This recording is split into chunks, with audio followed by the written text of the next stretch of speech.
యోగా మేట్ల కోసం గొడవేంటి అసలు? రోజు రోజుకి ఎందుకంత దిగజారిపోతున్నాం? ఎంతో గొప్పగా చేసిన ప్రోగ్రాం యోగాంధ్ర. మోడీ గారు రావటం, అలాగే 3 లక్షల మంది పార్టిసిపేట్ చేయటం అంతా సూపర్. కానీ ఆ ప్రోగ్రామ్ అయిన తర్వాత మ్యాట్స్ కోసం గొడవ పట్టు ఉంది చూసారా, చాలా దారుణంగా ఉంది. ఇదంతా మైండ్ సెట్ ప్రాబ్లం కాదా? ఆ మ్యాట్లను కొంతమంది తీసుకెళ్లి 50 రూపాయలకు 100 రూపాయలకు అమ్మేసుకున్నారు. ఇంత చీప్ మైండ్ సెట్ ఉంటే మనం ఎలా గ్రో అవుతాం, ఎలా గొప్ప వాళ్ళం అవుతాం? మనకు అన్నీ ఫ్రీగా కావాలి, అన్నీ చీప్గా కావాలి, బస్సు ఫ్రీగా కావాలి, ఫుడ్ ఎవరైనా ఫ్రీగా పెట్టాలి. ఒకవేళ ఫ్రీగా పెట్టిన తర్వాత మనం ఏమైనా రెస్పాన్సిబుల్గా ఉంటామా? ఉండం. రోడ్డు మీద ఉమ్మూస్తాం, రోడ్డు మీద చెత్తేస్తాం, సిగ్నల్ క్రాస్ చేస్తాం, డబ్బు కోసం వేరే వాళ్ళని మోసం చేస్తాం, 2000 ఇస్తే దేశాన్నే అమ్మేస్తాం.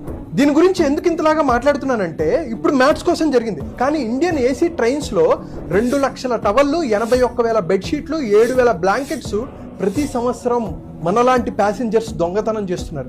రైల్వే స్టేషన్స్లో కొంతమంది గుట్కాలు తిని ఊసేస్తారు కదా, ఒక సంవత్సరానికి 1,200 కోట్లు గుట్కాలు తిని ఊసిన దాన్ని క్లీన్ చేయడం కోసం గవర్నమెంట్ ఖర్చు పెడుతుందంటే ఎంత దారుణమో మనం అర్థం చేసుకోవాలి. ఇవంతా ఎవరు బాధ్యులు? మనం కాదా?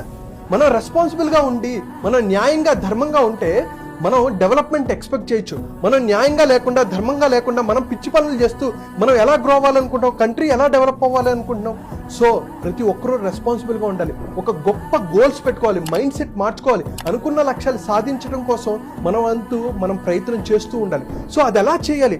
గొప్ప గోల్స్ ఎలా పెట్టుకోవాలి, అనుకున్న లక్ష్యాలు ఎలా సాధించాలి, హెల్త్ పరంగా, వెల్త్ పరంగా, కెరీర్ పరంగా, బిజినెస్ పరంగా, రిలేషన్షిప్ పరంగా ఎలా గ్రోత్ సాధించాలి, స్ట్రెస్ ఫ్రీ లైఫ్ని ఎలా అనుభవించాలి, వీటన్నిటి కోసం తెలుగువారు ఎక్కడున్నా అద్భుతం